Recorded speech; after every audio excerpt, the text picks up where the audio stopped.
Hello, everybody. Thank you so much for joining us for our first workshop celebrating Asian Heritage Month. My name is Carly, and I'm the Arts and Community Engagement Coordinator for the Southern Alberta Jubilee Auditorium. And I'm so excited to see all of you today. Before we get started, I just wanted to take a quick moment and in the spirit of reconciliation, recognize that I here am joining you from Calgary, which is traditionally known as Makinsis, and we are gathered on the traditional territories of the Blackfoot Confederation, which is comprised of the Siksika, Kainai, and Piikani, as well as the Tsuut'ina, Stoney Nakoda Nation, and the Métis Nation Region 3.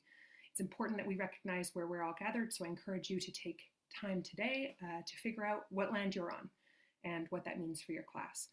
As we go through today's workshop with Rozzie, please feel free to put any questions for her in the chat on the YouTube. I will get them to her at a good time. If you're watching this later, no big deal. You can reach out with questions to us. You have our email, our social media. You can find us. Without further ado, that's enough for me. I'm going to pass you on to Rozzie Lee.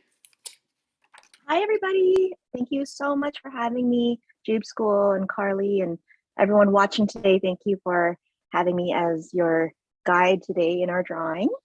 So for Asian Heritage Month, it's my pleasure to lead you through a drawing of the dragon. So in Chinese history, the dragon has had a very prominent role in the mythology of roles of leadership, roles of strength. They are said to be sometimes have a part in the weather. They're mythological creatures who sometimes are said to be living in the clouds or on the water. So you'll see different ways that they're depicted, sometimes as a snake-like creature or more like a turtle. Today's drawing, we're going to do it more like a snake-like creature. And it's comprised of a bunch of different animals. So you can use your imagination of how it can have like the forehead of a camel, snake neck, scales of a carp, a sea monster belly, the horns of a deer, eagle-like claws, pads of a tiger, and ox-like ears. So we're going to kind of draw a made-up creature that comprises of creatures that are on Earth and that are familiar to us. I'm going to start this drawing today just in pencil, and then we're going to outline the pencil. And if you don't have those things, you can just go right in on whatever pen or marker that you have. Pencil, crayon, everything is going to be awesome as long as you have something to draw with. That's the main thing for today. So I'm going to get in here as close as possible. If you have your paper ready. Okay, so let's start with the eyes, because that's usually where I like to start with my drawings. Oh, I'm going to raise that up a little. Not so much shadow there. Okay, let's do an eye here. And then I'm going to draw a pupil.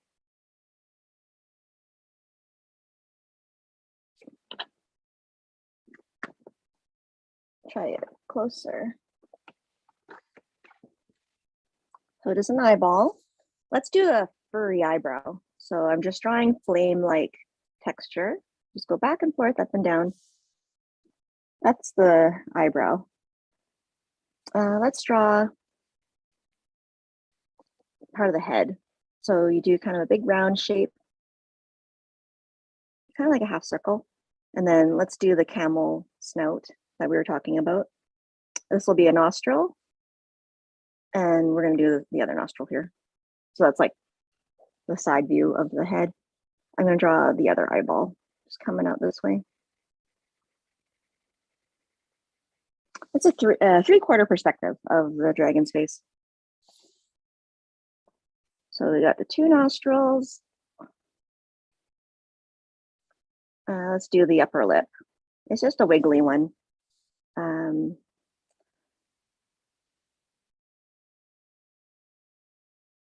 We can give him a bit of a mustache. That's what I was just thinking.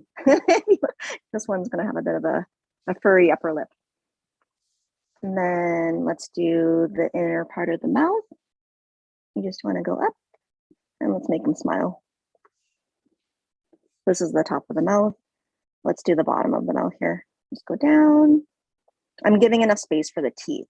That's my goal here. I'm just going to come around. So while we're here, let's draw some spiky teeth. I usually just go left to right. Just go up and down.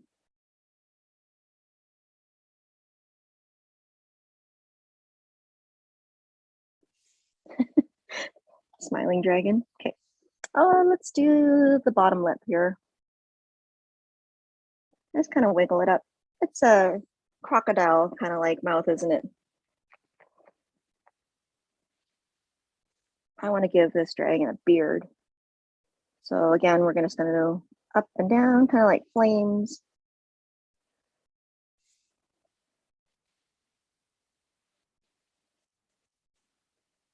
That's pretty fast how the face is coming together, hey? I'm gonna maybe show a little bit of the eyebrow on that other side here. Once we color it in too, it'll pop all the different parts of the dragon. Okay, so the antler-like, well, deer-like antlers. So typically think like a tree branch. So you got the main part of the branch, and then you come out with a couple other branches. And then, so it's kind of like an antler there.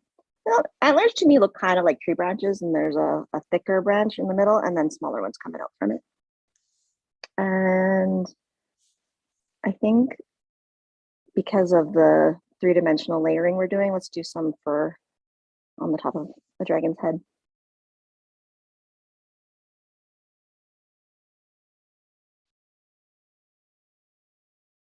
Okay, and we can draw the other antler, which is also going backwards.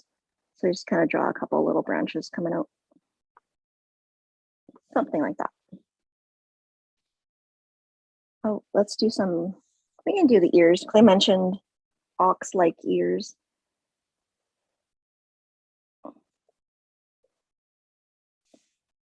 Does it look like an ox-like ear? I'd have to look up what an ox ear looks like, but it'll have an ear like that in my dragon. So it can hear. I guess the dragon deserves to hear as well. Okay, so I'm going to zoom out a little bit so that you can see us working on the body. So hopefully you place the dragon on the upper portion of the paper. I should have said that. I'm so sorry if you've drawn it in the middle, but that's okay. Just going. So we're going to do kind of like a big S shape in the body here. You can follow along with me here. So we're going to go, think a really big S, but don't go too far down because I want to do like it loops itself kind of thing. So I did a big S, and then it goes and touches on the S. So there's a little loop. The way we do that is we're going to make the body like a tube, right? Snake-like creature. So I do a second S going along the same path as the other one, giving it some thickness to the body. And so this is how we're making it look like it's three-dimensional.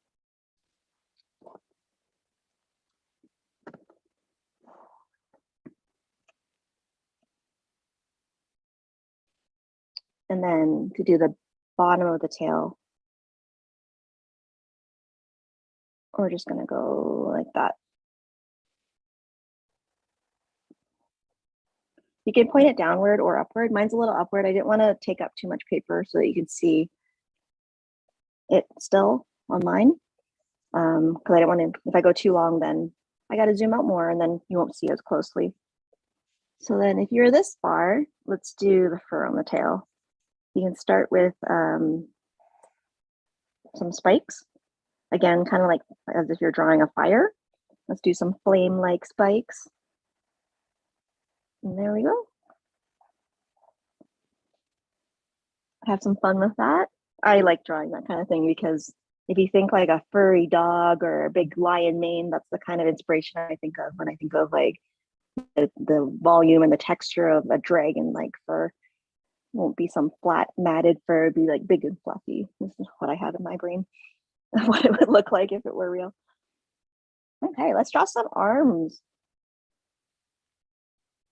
So we think like two arms kind of coming out from the middle chest behind, like below what we think the neck would be.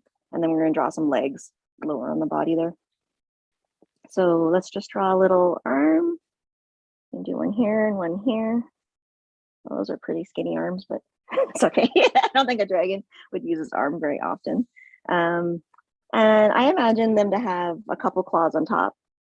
So if you did like 3 bumps and then kind of a palm and then a lower thing, like you know how birds have those claws where it's like a couple above and one little hanging thing below. Let's do kind of like that look. So I got 3 kind of claws on top. Let's do some spikes for its talons. Something like that. Okay. Let's do some on this side too. Let's do the 3 bumpy things with fingers, a palm, and then a thumby bit on the bottom.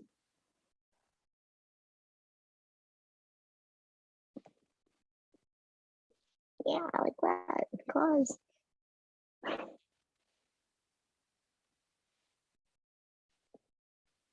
As the legs, where should we put them? I feel like it should go here.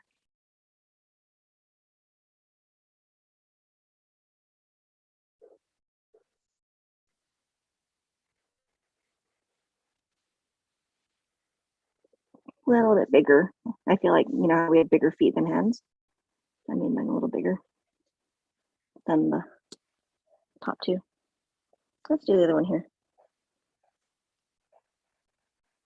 So I got 3 bumps, lower bump, claw.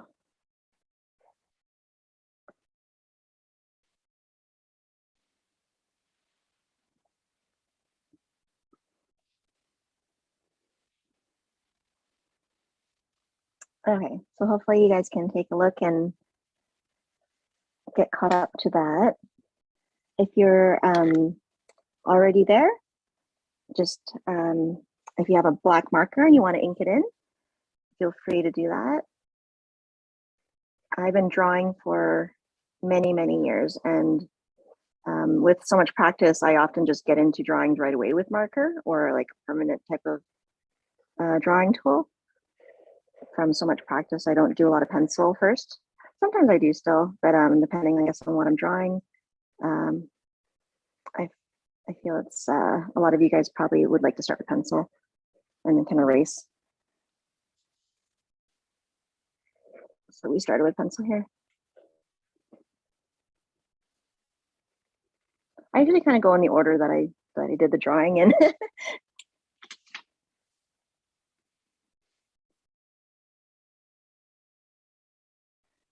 So in present day, if people were to visit China, you can visit some of the temples, and there are temples dedicated to dragons. To honor them, they respect them very much so, and dragons are known to protect and be a big part of the agriculture.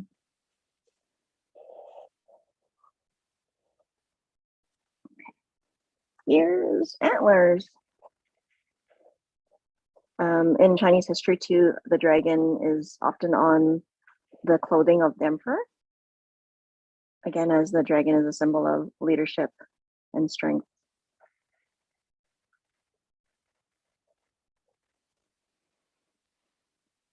Let's do that beard.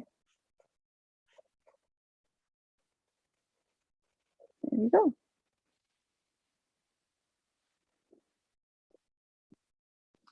I'm not sure what zodiac you guys are. I'm year of the rat myself.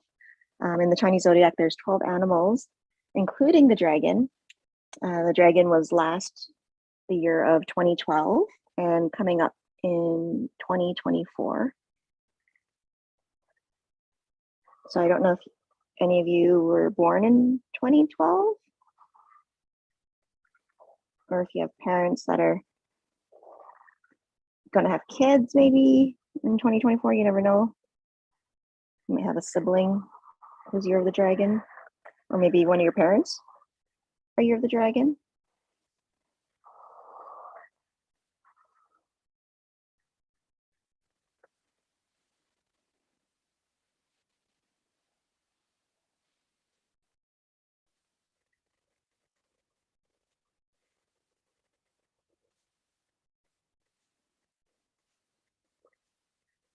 I like outlining the drawings with a black pencil or black color pencil, black marker. I think it really helps define the drawing. So it's really bold and easy to see. But if you don't have a black marker, that's okay too. Pencil's great. You can probably even get started on coloring the dragon if you aren't going to outline it like I am. I'll just kind of get this completed here.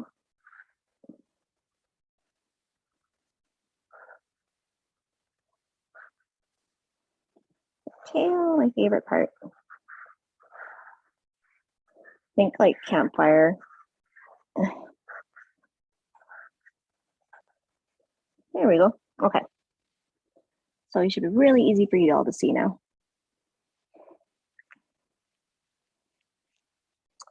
Oh yeah, let's do the belly. So I'm gonna just go right in with my marker here, might as well. You guys can just draw with what we have. I'm gonna draw the belly of the dragon. So it's gonna be a different color than the top of him. So I just kind of did an inner divide of that body. And then we're just gonna do some smooth, kind of rounded shapes as part of the belly of this sea monster belly. So I stopped it here, thinking that as the body's twisting, it's going to start again about here. And then take up about half that tail there. So then again, the belly.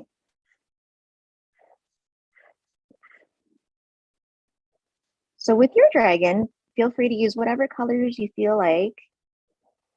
Traditionally, a lot of Chinese imagery has a lot of red and yellow, red and gold, because those are the lucky colors for Chinese culture. If you don't happen to have red, orange is great, pink. You can make a blue dragon with yellow belly, whatever you feel like today. And after this lesson, you feel like drawing more dragons, maybe you can make a whole bunch of different colors. I think I'm going to use these markers that I happen to have. I kind of want more pink in mine, I think, today. I'm just gonna,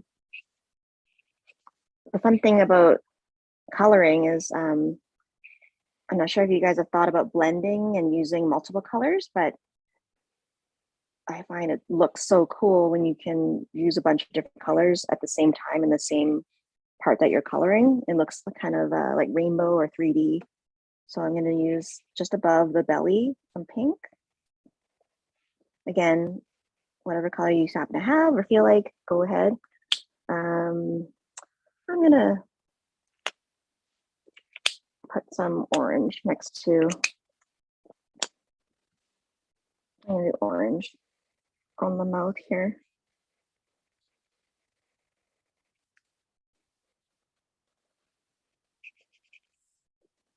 And I'm going to go right next to the pink.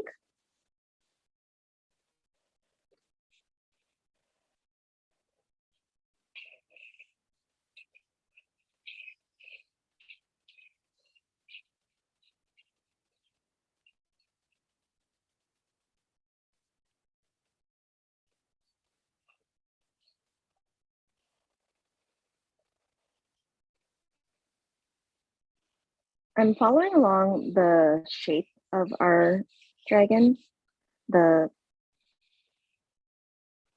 See how how the body it's twisting and curving around. I'm following along the shape of that. I often, when I draw animals or objects, I think in real life, like what's what's the 3 dimension of this thing that I'm drawing? I kind of follow along the lines of that. So instead of like drawing left to right and filling it in like this, I often follow along the shape of the body. I feel like it helps with, like, you often see the mark making that you're doing when you're coloring in, and sometimes the texture of those marks come through in the drawing tools. So I imagine like the top of the nose has quite a bit of texture going left to right. So that's why my marker suddenly went left to right. But anyway, just color it in. Don't worry about that too much. It's just some further thinking about doing purposeful and thoughtful ways of coloring. Okay. And then I'm going to take the red and yeah, just fill in the rest of your creature's body. I'm just doing the ear right now. Ooh, that looks pretty cool already, guys. And then again, following along the body.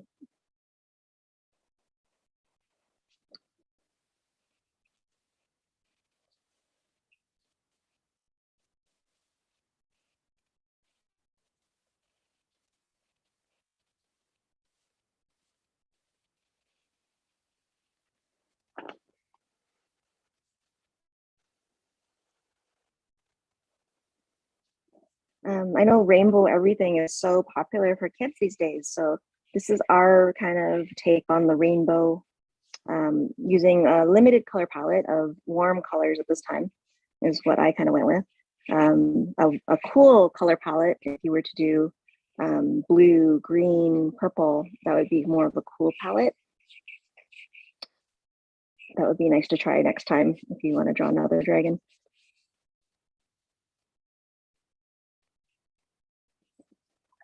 Whoa. Okay. And a bit of red on the tail. And oh yeah, we should color the arms. I usually would like to do the arms the same color as the body, since that would make the most sense. I like orange today, so let's start with the orange, and I might add some red on top of it. I'm gonna do the belly and the fur yellow in mine. If you happen to have any yellow coloring tools and want to do the same. Otherwise, I think, you know, like it's so open to what color things are. So a light green would look good, a light brown, kind of a beige color would look good. Gray, maybe, if you have a gray. But most of the time I try to draw colorful things, as it's the most eye-catching.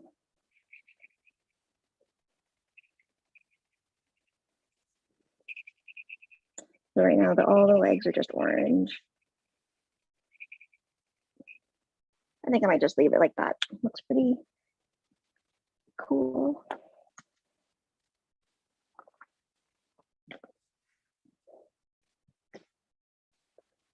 I'll give you guys a minute to color in your dragon.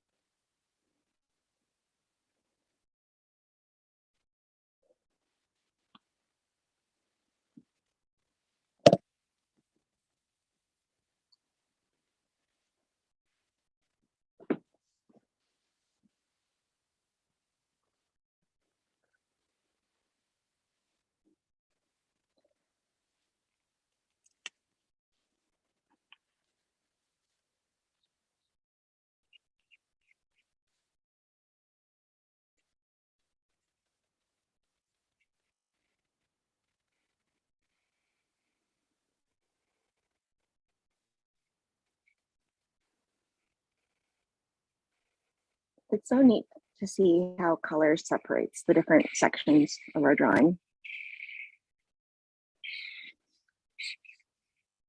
Like before the color, they almost all look like, it's hard to see the distinctive parts of the dragon, but once we've added color, it helps the eye separate the belly from the rest of the body.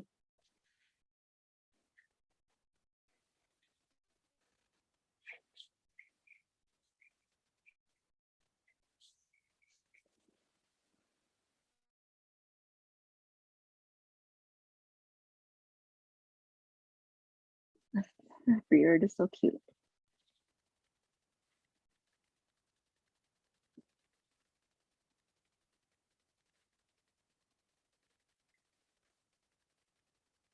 So this dragon, the design is more of an upright and it's floating. So it's going to be one that's more in the clouds.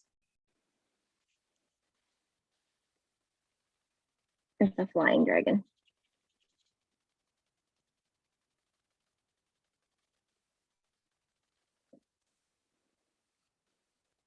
Little mustache. Let's get that in there. Oh, the fur on the top of the head. See, I almost forgot it because it looks like part of the antlers. But once we color it in, you see it pops.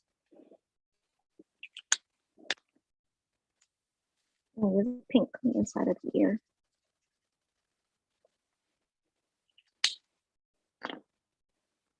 If you happen to have like a beige or a brown, let's use that for the antlers.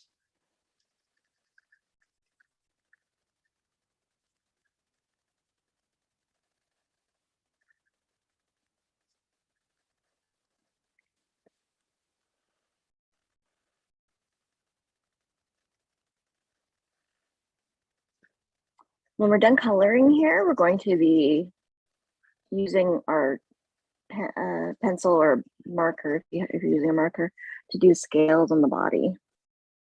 So that's upcoming.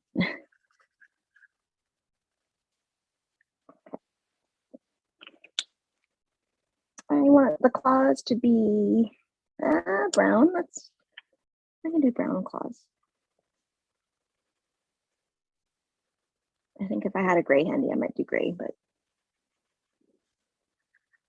whichever. Brown's pretty cool. Matches the antlers.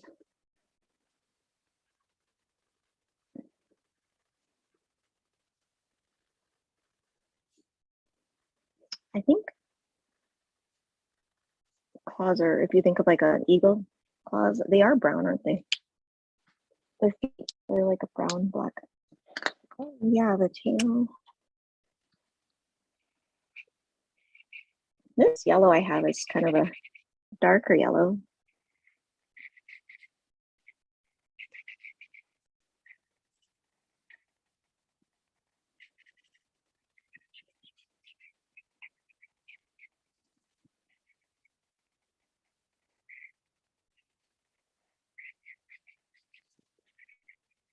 You could always spend some more time after this video to color it in a little more thoroughly if you are very meticulous and a little bit slower at coloring. So that's great too. Just take your time. No rush. You can get in there a little bit more later.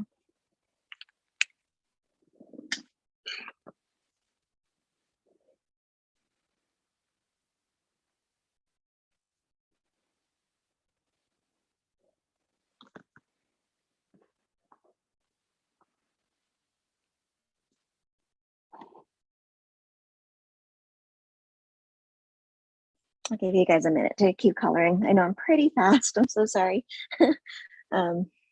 These markers are pretty cool. They have like they're a dual tip. They have a thick end and a thinner end. And so you can color smaller and as well as a little more broad and get the color down fast.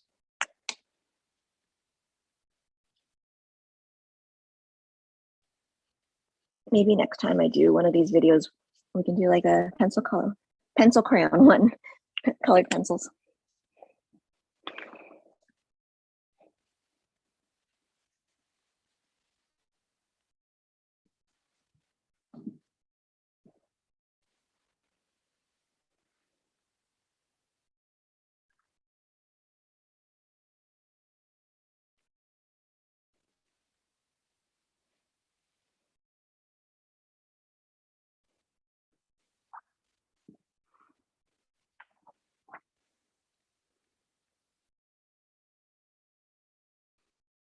So while you guys are coloring in your dragon, some more trivia that I made note of in my in my notes here.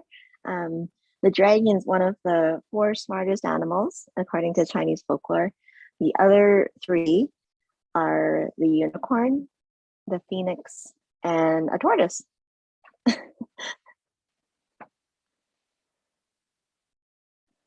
Dragons are very large, they're fast, agile, and they can change size and shape and can disappear and reappear when they want to. That's some more mythology on dragons.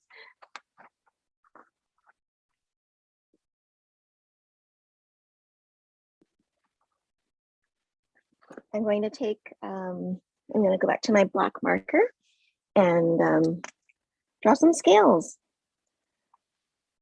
So I usually start from the top. So think, like a carp, I mentioned earlier, carp-like scales. Carps are those koi fish.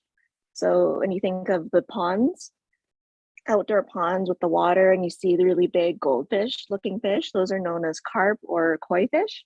And they've got really big, beautiful scales. So we're just going to do kind of just a repeating U shape. And I alternate where the shape goes. So you see how this is like the in between. We want the next scale to go and cover the middle of that. So kind of think like alternating. So see how this is like the V shape of it? We're going to do one here. And maybe I should get closer to you. Sorry, guys. Sorry about that. Hopefully you can get a good look, a good view of my scales here. So I just go up and down. This is another technique to do almost like water. You know how you go up and down? Let's see. I'll do it with pencil here. Like sometimes you draw water like this. Oh, it's probably so light for you. I don't know if you can see that. Anyway, we're going to continue to do our scales throughout the body. And don't worry, all this detailed work pays off. It looks amazing later. I find that the dedication and focus it takes to do things like this is partly why that I love to draw, is that you know how much work went into it. And that's why when you do a really nice drawing, often you kind of hear like, wow, look at all that detail. That's often something people say when there's a lot of detail. They really appreciate the patience and the dedication that you have in order to get those details in there. So that changes the look quite a bit, getting the texture of the scales.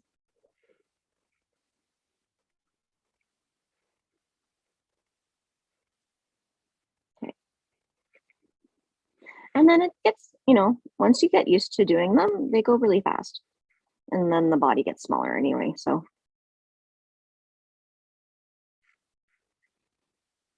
Just up and down. See if you can follow along the twist of the body here.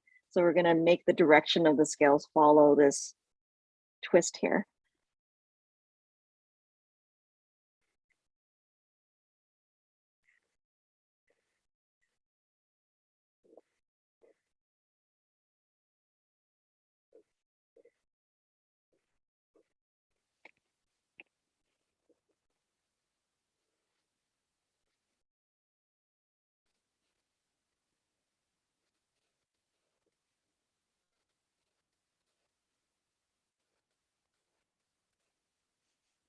I'm drawing upside down in a way.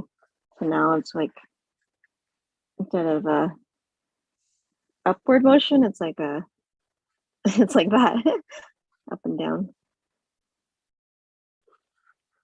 you can kind of make up some of the scales too, because like how I kind of caught up here along the one side, because it doesn't have to be perfect, right guys?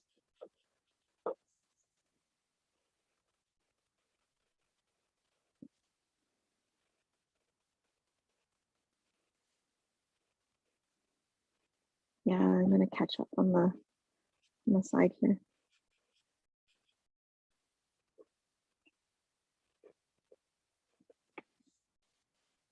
That's a lot of scales. I bet you that's like a couple hundred.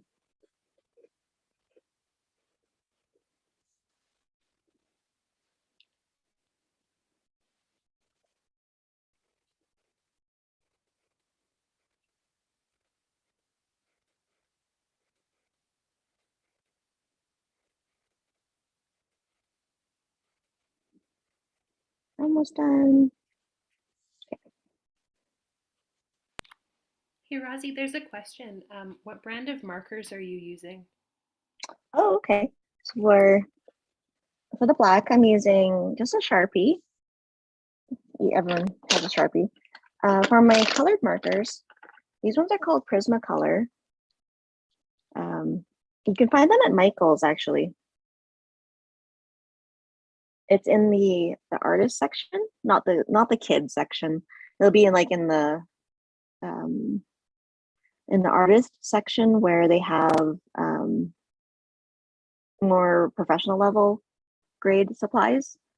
So they won't be like in the Crayola little kid section, but if you want to go more advanced and get these fancier markers with the double ends, these are called Prismacolors.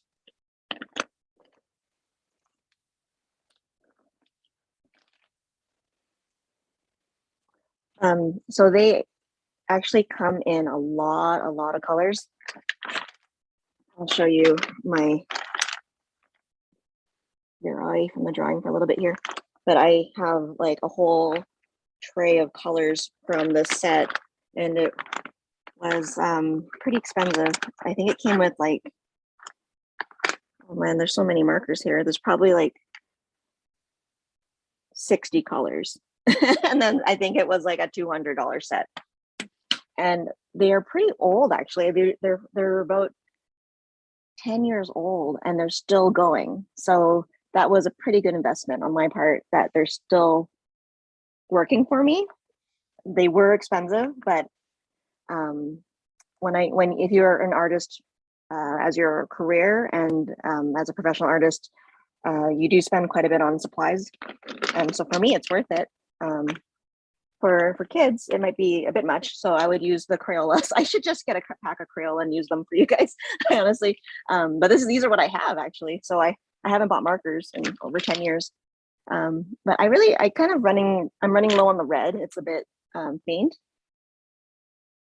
It's not as it doesn't have as much ink as it used to. So I find that it's running out. So I might want to get some more markers for the future here. But I really like them. Maybe you can check them out at Michael's and see if your parents want to get you guys a set.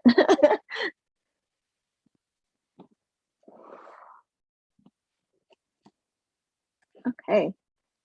So if we're in this part of the drawing, we can, oops. I don't know if you guys are around this stage of the drawing as well, but we can kind of move on to the background when you guys are done the body of the dragon.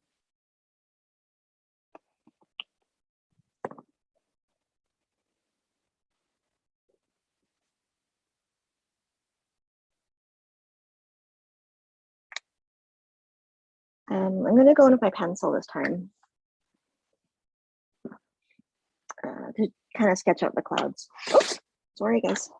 Oh well. I'm just going to erase that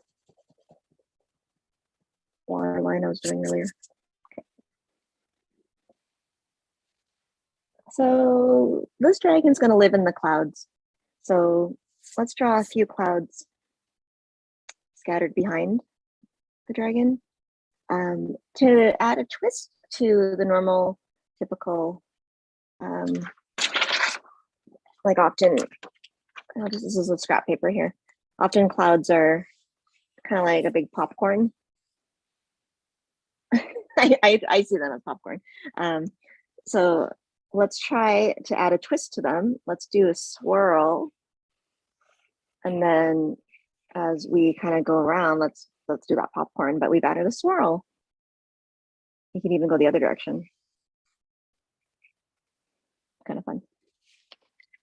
I just think they add a bit of whimsy.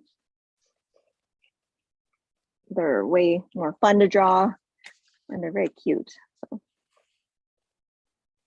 So yeah, if you want to just do some sketches, you can practice that. But that's the kind of clouds that will look good with this drawing. I'll do one in pencil first.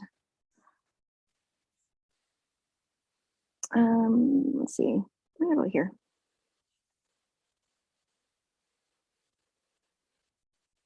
I like to suggest to you guys to draw the clouds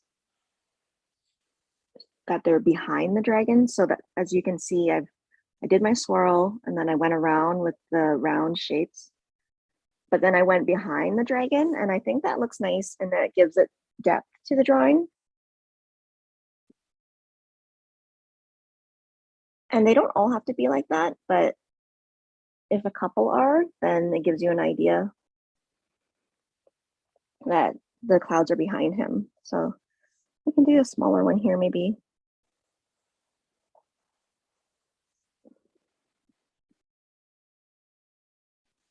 One, two, three. I probably will do an odd number, probably 5.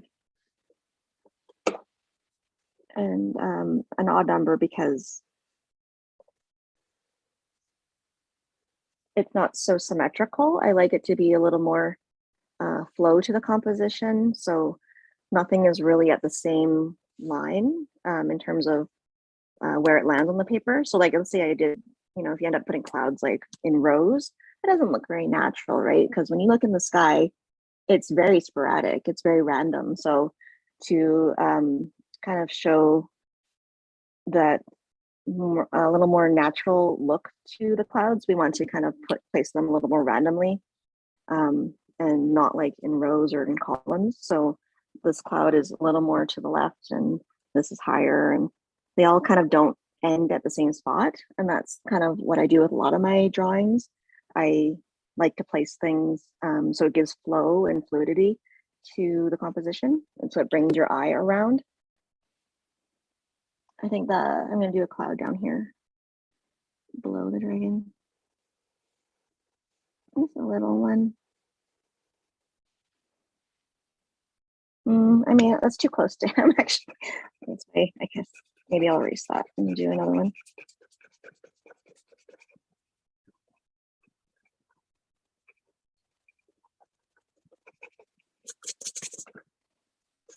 Can you see? I'll probably do it.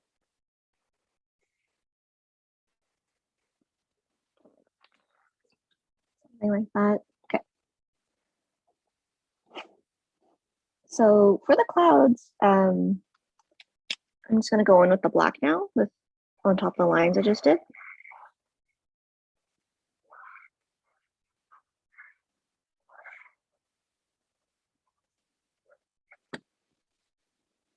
Oh.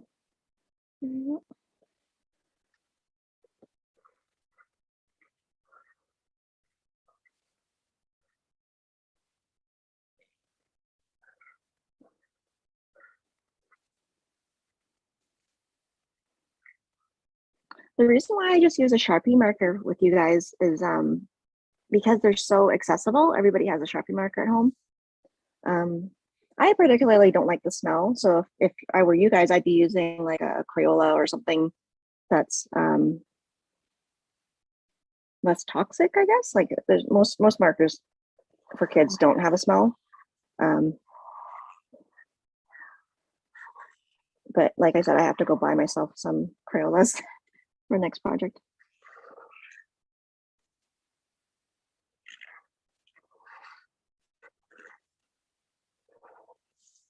Whoa.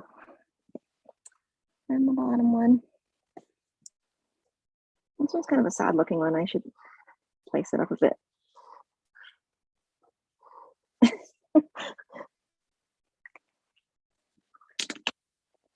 Yeah, so if you have an eraser, feel free to erase any stray lines that you have gently. You don't want to go too aggressively with the eraser on paper because sometimes it wears down the paper.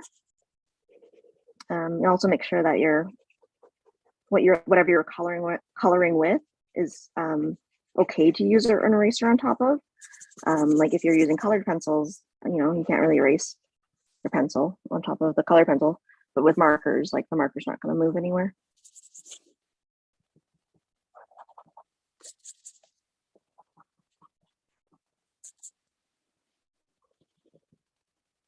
This is why sometimes I don't even go with the pencil and I just go straight with marker because I don't often follow my own pencil line sometimes, and I just kind of do whatever I feel like at the moment. So they don't need to erase if I just did it only with marker.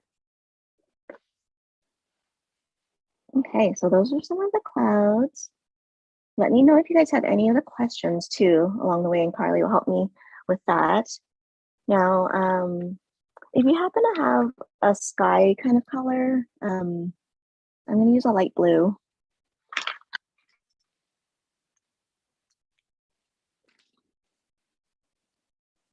You can feel free to skip this step altogether if you don't feel like it, but sometimes it's nice to have a kind of colored in background. So I'm just going to go left to right and start at like let's say where this cloud begins. I'm going to just kind of go just a light line. I'm holding the marker on the paper very softly. Because we are doing the sky, it's not a harsh type of thing. It's very soft. It's loose. It's not defined. It's in its nature of of sky. It's very soft. So we're just gonna kind of lightly color it in. That's why we pick a light blue though. If you pick a dark blue, it's gonna look very harsh. And let's say you didn't even have a blue. Let's do a purple sky. Let's do a teal sky, no problem. So I'm just going in lightly. I think this marker is drying out, to be honest. That's why it's even lighter than I thought it would be. This is probably a color I used a lot in the past. Yeah, there's barely any color in here. But if I go over it a bit more, it's a little more intense.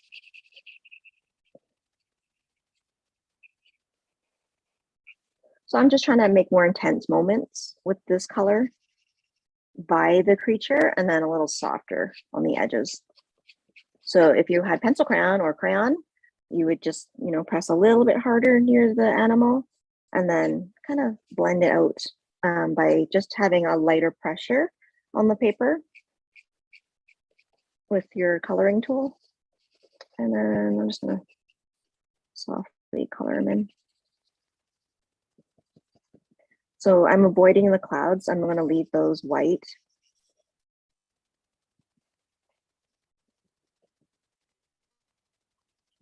And again, like this step, although it's gonna take a bit of time, it does define and add a whole nother layer to this drawing of separation of foreground, background.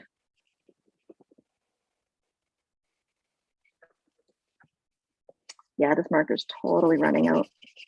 Hopefully you're having better luck than me.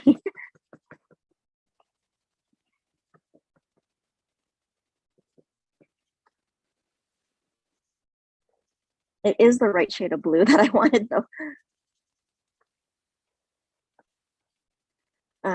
If you wanted to get creative, you could use like colors of like, how Calgary, well, I'm not sure if all of you guys where you're from, but here in Calgary, we have some really cool sunsets. So sometimes our skies are like purple and pink and orange. It's pretty cool to hear at sunset. So you can have some more fun with your sky.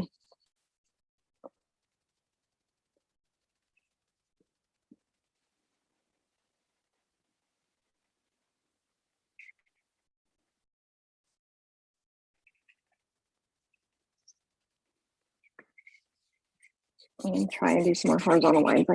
This marker is really running out though. I'll try to use the skinny end and see. Oh yeah, a little bit more color on the skinny end.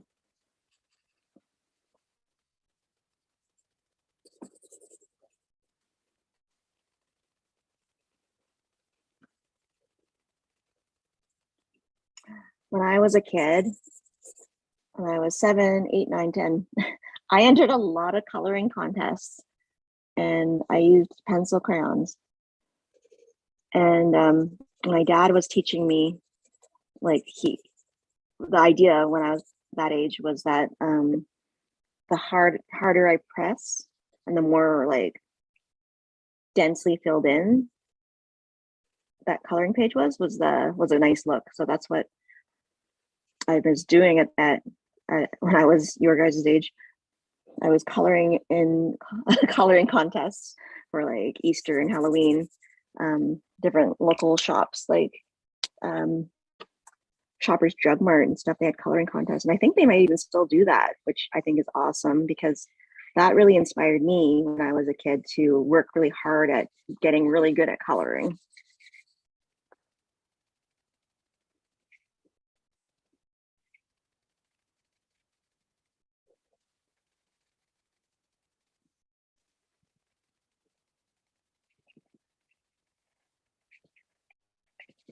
And I think that kind of training at a young age is what kept me going over the years in terms of dedication and focus and ability to have really good motor skills and control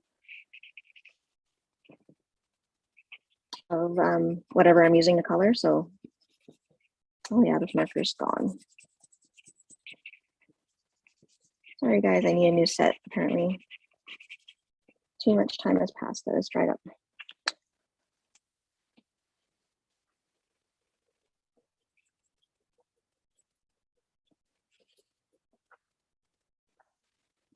But that's pretty much done for the sky though. Add some blue at the bottom.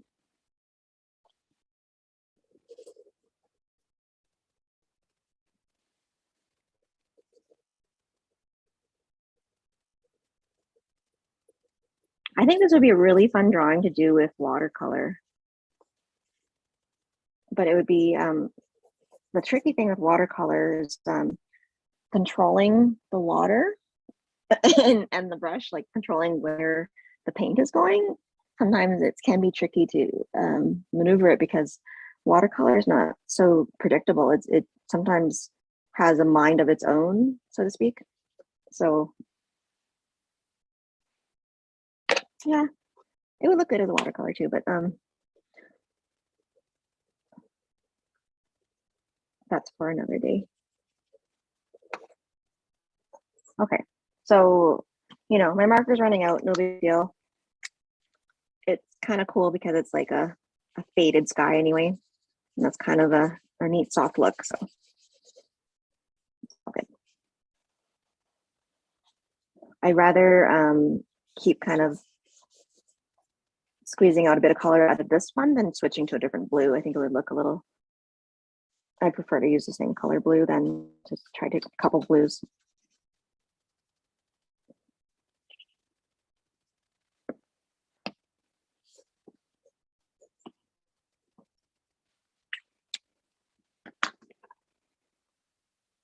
I think since I have a little bit of extra time, it's up to you guys for your own drawing.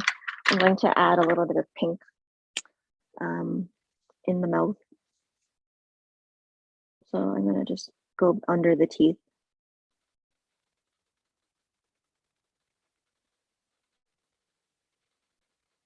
I found that sometimes with some of the students following along, it depends how big you made the mouth, but there may not be room to do that. So don't worry.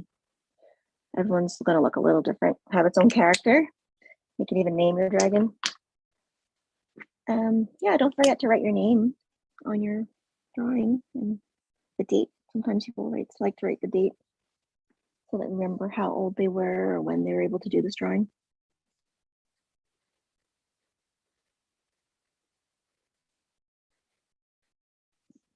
May 16th.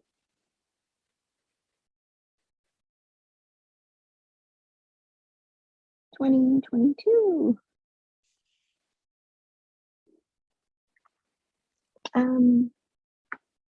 Oh yeah, I know our time is ending soon here, but if you feel like it, you can add some little stars. Oh, I couldn't see that one. Sorry. So to add some magic, just add a couple little stars. I do a little 4-point star. On my scrap paper here, I'll draw a bigger one. So do a 4-point star like this. So I do one down, another down, left, and then that. So sometimes you can draw really long tops and bottoms.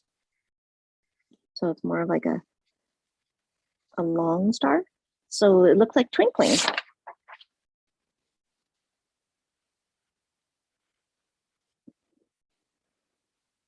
I'm just doing them kind of small. Kind of like sparkles. And again, kind of randomize where you put them.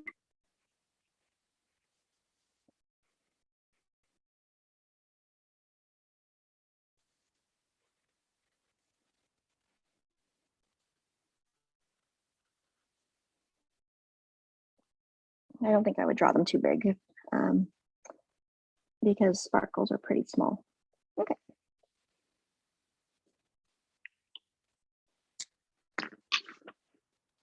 Yeah, feel free to send any questions, you guys. Again, I'm a professional artist. I do a lot of illustration, painting, chalk art. I'm able to make a profession out of doing art for businesses. Like if you look around when you go shopping or when you go to a restaurant, sometimes you'll see artwork in those spaces. And that's the kind of art that I get to do. I found that the way I was even able to get into that industry and do art professionally was just start doing art. There really is no other way than to just make examples, build a portfolio that way, build relationships with different businesses and people who might need your work. Everybody always knows someone who could use artwork, and that's the like networking is the best way to get work. Doing work gets you more work. So that's kind of the main message I would like you guys to take away. If you're looking into getting art as a career, just keep drawing, keep making art, find more artists you can talk to. It doesn't look like there's any questions, Rozzie. I think everybody's just busy drawing their drawings. Coloring. I love this drawing. It's so beautiful, and I can't wait to see what everybody comes up with. So I know, Rozzie, I know you'd love to see them too. So feel free to share them with us. You can tag us on social media. We're at Jube School. Rozzie, what's your handle on Instagram? Please find me at Calgary Chalk Artist, CALGARY, and then CHALK Artist. Yeah, would love to find you guys. Please tag us. We'd love to see your drawings, and I'll share them too. Amazing. We'd love to see them. You can email them to me. All of your teachers have my email address. And I guess that's it for us. We have another workshop later this week, a dance and drum workshop. And then our next Asian History Month workshop is at the end of the month with Jin Jin Doon, and it's a traditional dance class. Thank you again, Rozzie. Thank you so much for joining us, everyone, for participating today, and we'll see you later. Thanks for having me. Bye. Bye.